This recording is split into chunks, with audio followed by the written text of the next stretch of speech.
Alright, hello and welcome to Force Fumble with Kylo Ren XOXO.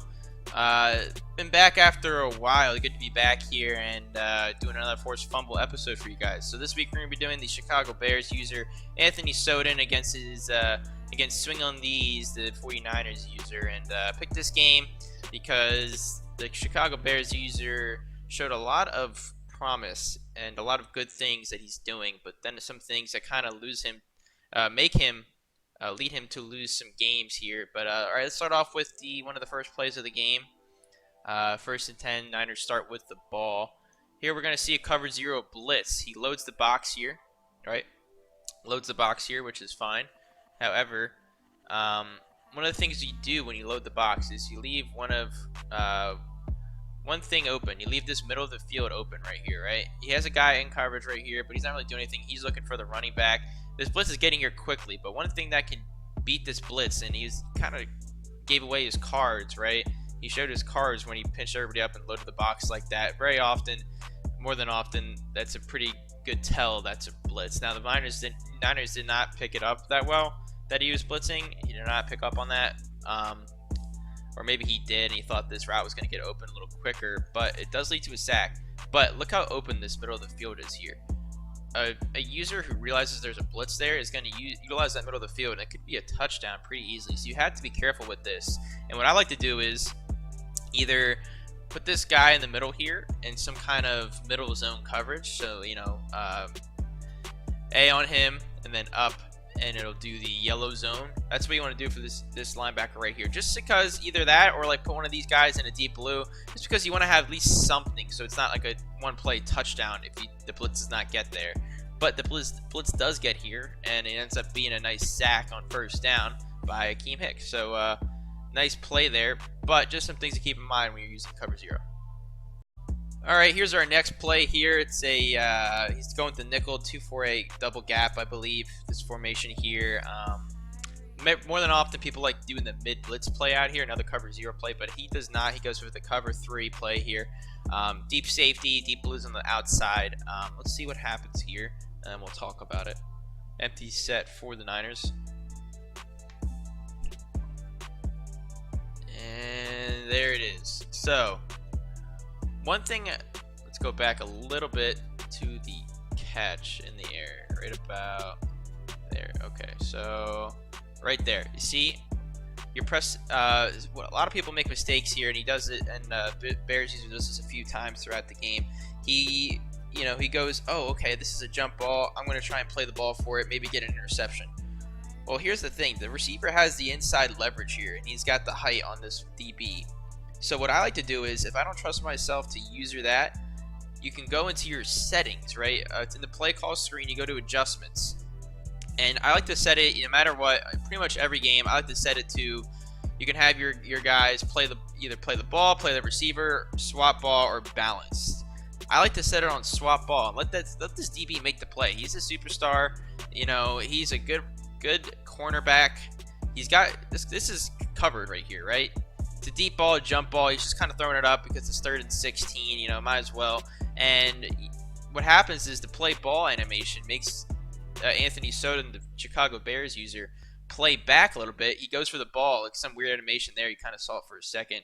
He goes backwards like he's going to catch it, you know, underhand, and obviously that's not going to work. So, and you don't want to jump up on it because that's pass interference in this game. So just set the settings if you don't trust a user like that to swap ball and let the computer do its work.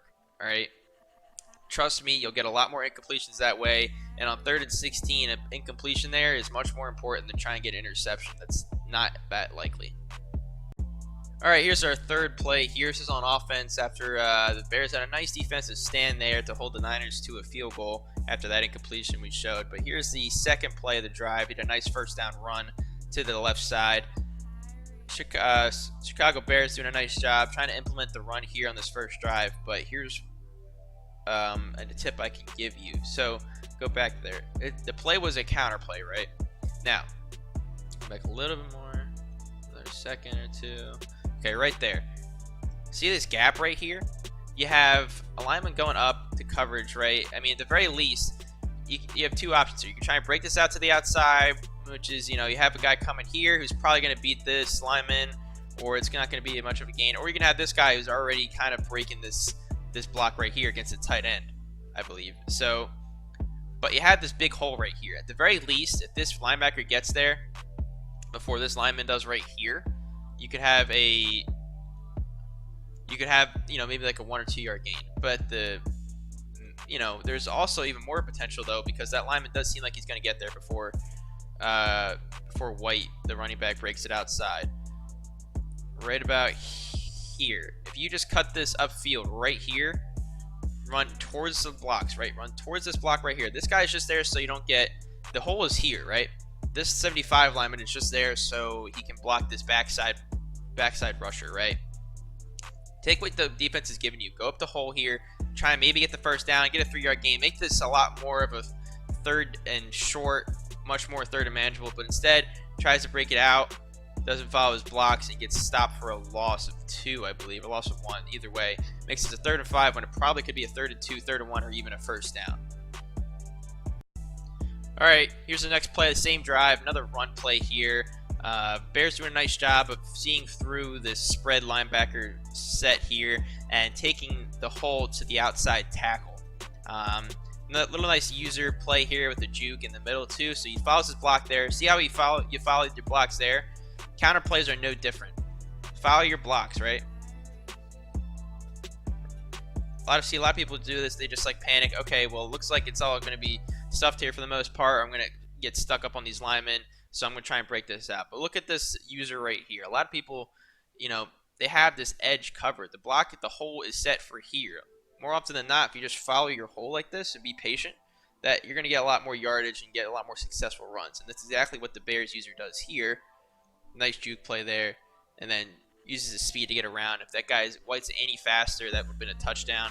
But a very nice run there by White. Alright, so I didn't do the best job of recording this clip, but here's the situation. I believe it was a 3rd down, and Trubisky throws a nice strike over the middle to, I think it's Anthony Miller on a slant play for a 1st down and goal. We'll show it briefly here for a second. There it is.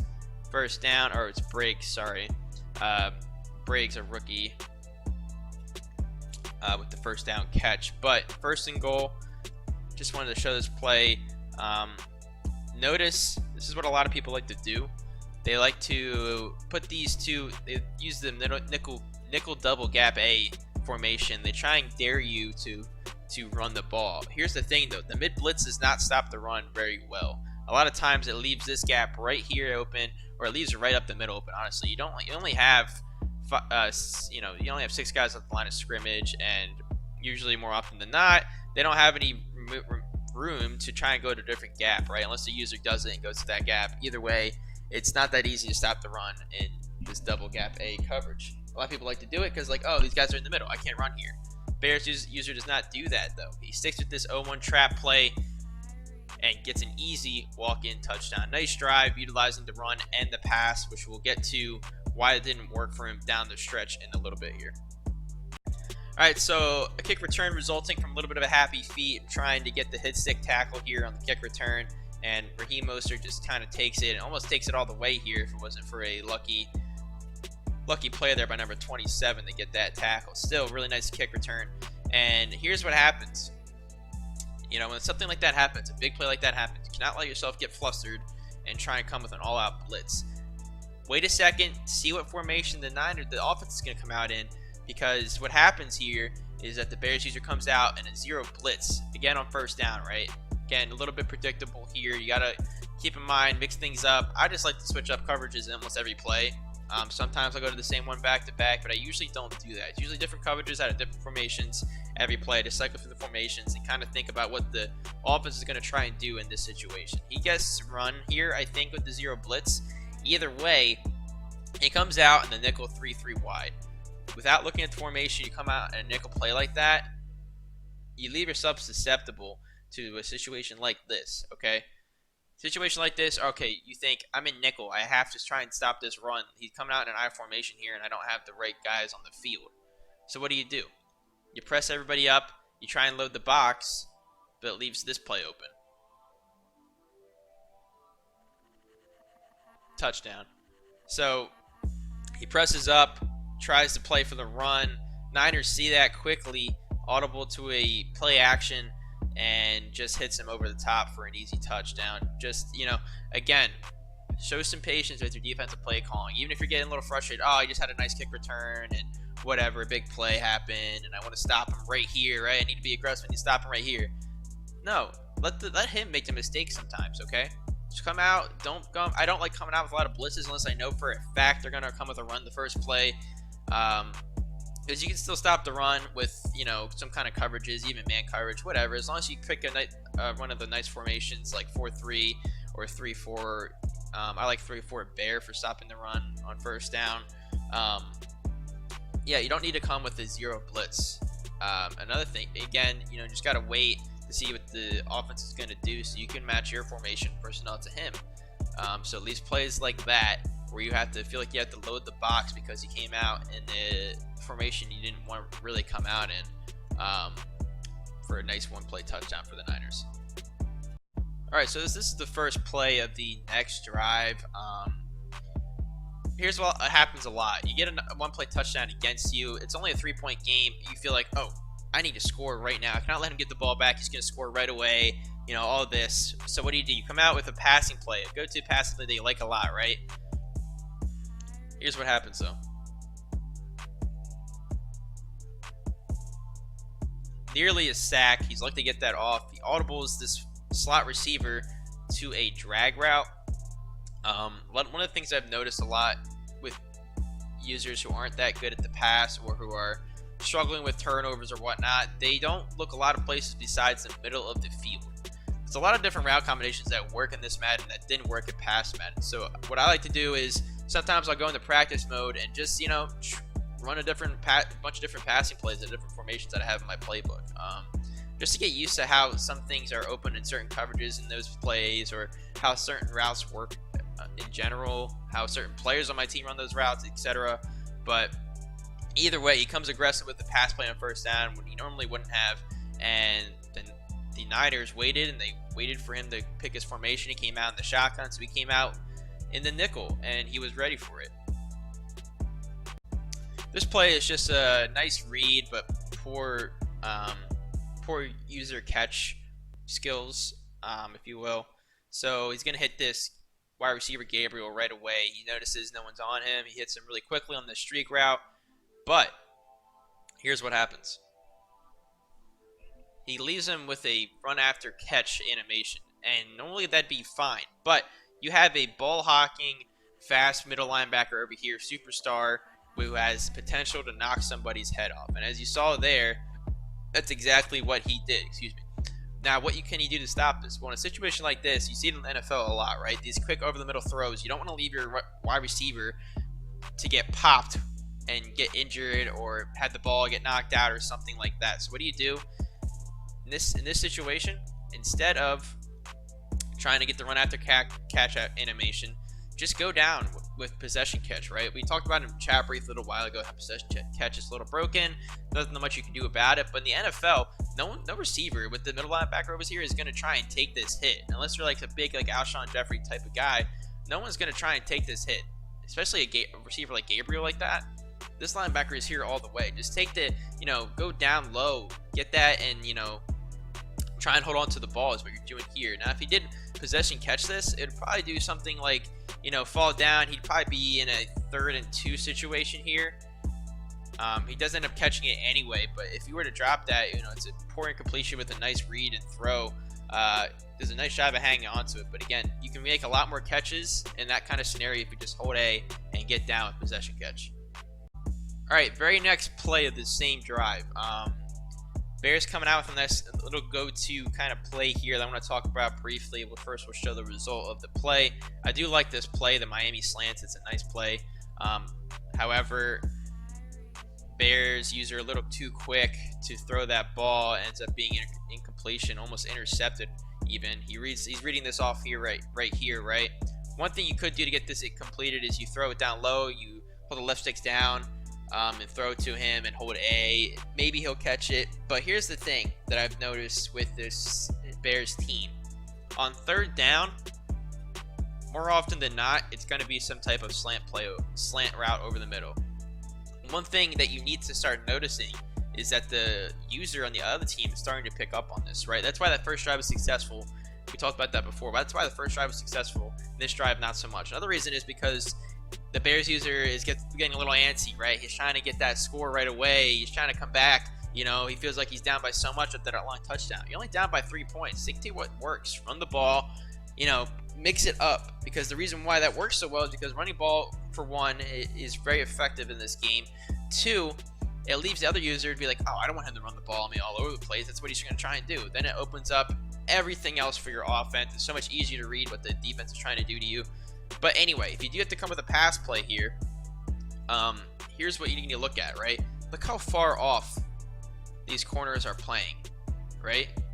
Both of them. This guy is very far off. That's a good read here. But they're playing so far off, and that's because everybody's looking for this middle coverage right here.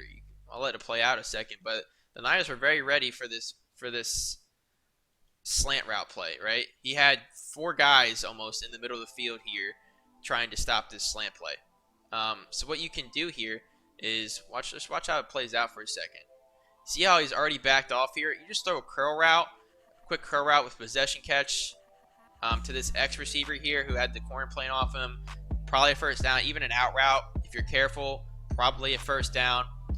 So just be more susceptible to using different kind of route formations on third down. I know slant plays, they're easy, they're nice and fun, they're good for certain situations in the red zone, but gotta force yourself to mix it up. A lot of ways to do that is getting outside of using the coaching suggestions, unless you make a custom and you set what the coaching suggestions are going to be in certain situations yourself. But more often than not, you're using a team playbook. Go in the formations and even the concepts, even if you want, and try and pick a different play or just read the defensive line of scrimmage. What I like to do is take a second, and he does this.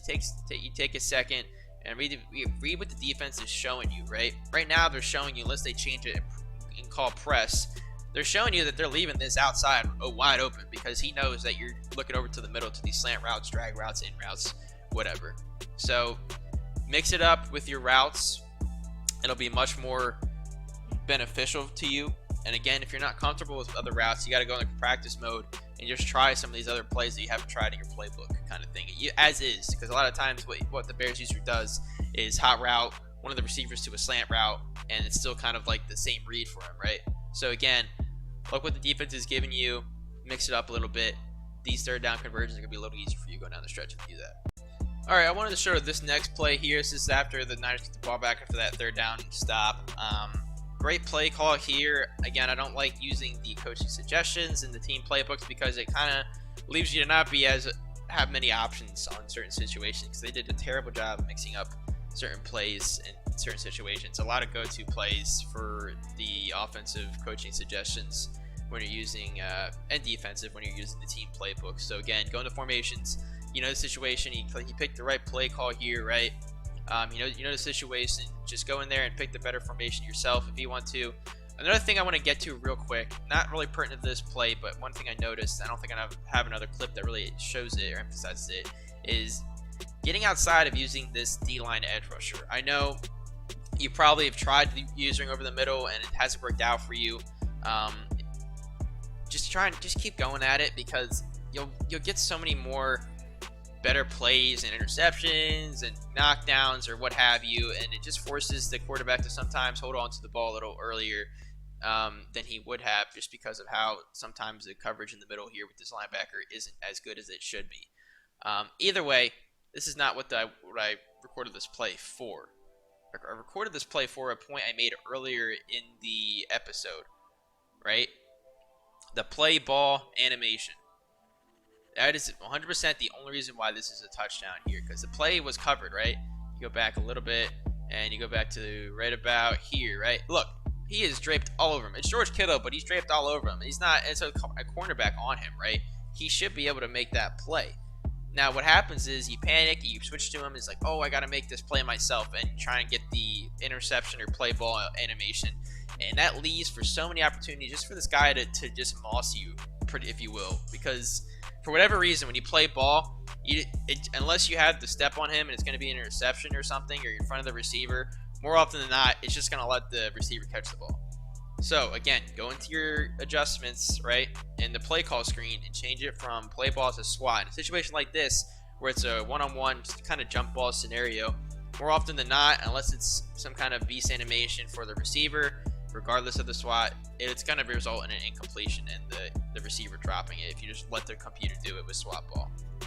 But again, the play ball thing, he tries to go for the ball and just leaves it for Kittle to pick it up and run for a touchdown. Okay, so hold on, I'll go back. First and goal, Bears have a nice drive. They're starting to utilize the run again, and use the clock very well. They'll have 3 timeouts, 1 minute remaining. First and goal on the 7-yard line. First and goal on the 7-yard line, and guess what the Bears user does?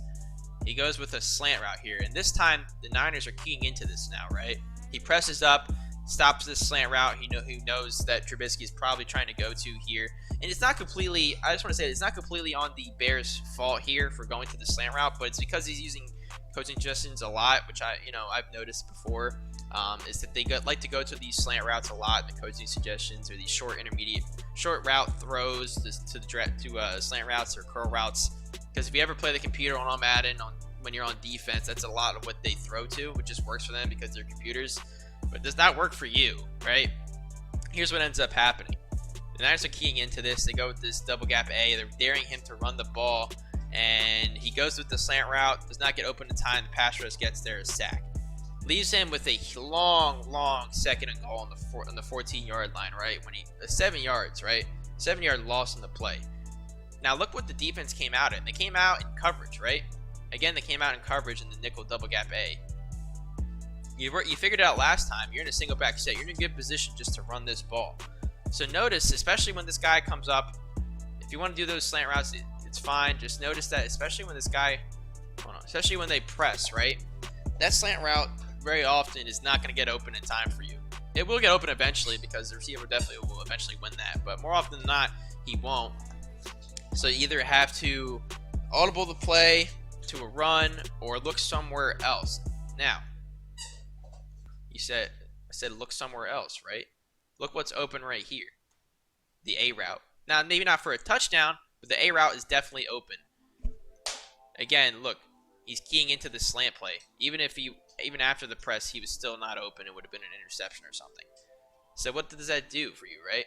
Well, we'll see the next play, but it just leaves you in a poor situation when you don't run the ball on first down in the goal line scenarios, or if you don't, mix up your routes. Okay, so 10-point game. Bears, and it's still another half to play here. Bears have plenty of time, still on the clock. Second and goal. All 3 timeouts. But what do? They're again using coaching suggestions. You look for this. A lot of times, what they do is they go for these curl routes, right? But what happens is your second and goal. I got to make a play. I got to get a touchdown. I got to come back. It's 10 points, right? So he forces the ball to number 15, and from there, the cornerback intercepts it and is off to the races. Now, see how that play before? Well, okay, it's a sack. He can still come back. It was first down. See, that just takes away all of your options. Takes away a lot of options, and really all the defensive user has to do is just play back, right? Play back. Let him try and throw for the end zone and see what you can do, right? Now, you have 2 options when that play like that happens. A sack on first and goal and brings you back all the way. One, I like to call it the Soden special. I've said it in here before. A draw play. This is full coverage right here. He is waiting for you to try towards the end zone. He is 100% waiting for you to throw towards the end zone and hopefully come with interception or, at the very least, incompletion. It's going to be very hard to fit this ball anywhere, right? But look how open this middle of the field is for a run. Or even just a middle route here, underneath route, where it's not for the touchdown, right? Because then it sets you up for a 3rd and goal, or sometimes if you had a really nice run, it could be a touchdown even. So don't go for the kill shot right away if you don't need to. If it's 3rd and goal, sure, try for the end zone, but believe me, do not put it where the defense can get it for an interception. That is the worst thing you can do in the red zone, in real life, or in this game. You do not want to throw an interception here, just because everybody's in the end zone, right? And there's not a lot of people back to try and get back for a return. So a lot of times you'll see these red zone interceptions go for touchdown, just because there's think about everybody who's in front of this guy now. You have the offensive lineman, Trubisky, and maybe your running back if you left him in the block. He's probably not going to get there, though, because he's getting blocked by a defensive lineman now, right? Very hard to stop this once you intercept it here. Again, besides that, you leave points left unscored. At the very least here, you throw an incompletion here, or you don't get a successful run, 3rd and goal, you incomplete that as well. At least come away with 3 points, and it's a 1-point game, right? 1-point game, and I believe the Bears do get the ball back. So, don't force the ball here. Take what the defense is giving you. Run the ball on 2nd and long, 2nd and goal, you know, or utilize the underneath routes over the middle. One thing I thought that was impressive with this Bears team is the ability to come back here, right? He lets him score that pick 6 to end the half, but here he is in the 4th quarter, kept him to 24 points after that, and even got a touchdown on the board after a nice drive. Here he is trying to get the score within 3 points, right? What route does he go to? The slant route. He's looking for this slant route all the way. You got RB open, you got the underneath route open, and a bunch of routes over to the middle that aren't open, because that's exactly what the Niners are expecting you to try and look towards. So, again, the reason why a lot of the times this Bears offense is stalling out in the red zone in key situations where, you know, sometimes at the beginning of the game, he was moving the ball fine, right? Because the users usually can see when the opponent is trying to key into these middle of the field throws. You have 1, 2, 3 guys in the middle of the field and 2 guys underneath, right? You got to mix up the routes you're using. Just because of, you know, the opponent keeping him on his toes, right? He can't key into the middle if you've utilized out routes or curl routes here and there, or, you know, utilize some kind of deep throw to the outside over here, you know, or a corner route even. I haven't seen him throw one corner route. Corner routes are one of the best routes in the game. So utilize all of the routes that you have at your disposal. Go into practice mode, go into certain plays, and try and see which receivers run the best routes for you to the outside. Because trust me, if you figure out how to throw the ball to the outside the numbers a little bit more, and just take the underneath throws a little bit more that aren't slant routes or drag routes, you're gonna be a lot more successful in the passing game. Just keeping your opponent on the toes, and with you mixing in the run, which with the run game, which I saw be pretty useful for you and pretty successful for you in this game against a good defense. You're gonna be very successful going down the stretch, and could even, you know, make a run for the playoffs here and there. Well, that's it for me, Kylo Ren and Force Fumble. I will see you guys later. Good luck to the Bears user, and congrats on a good game for the Niners. See you guys later.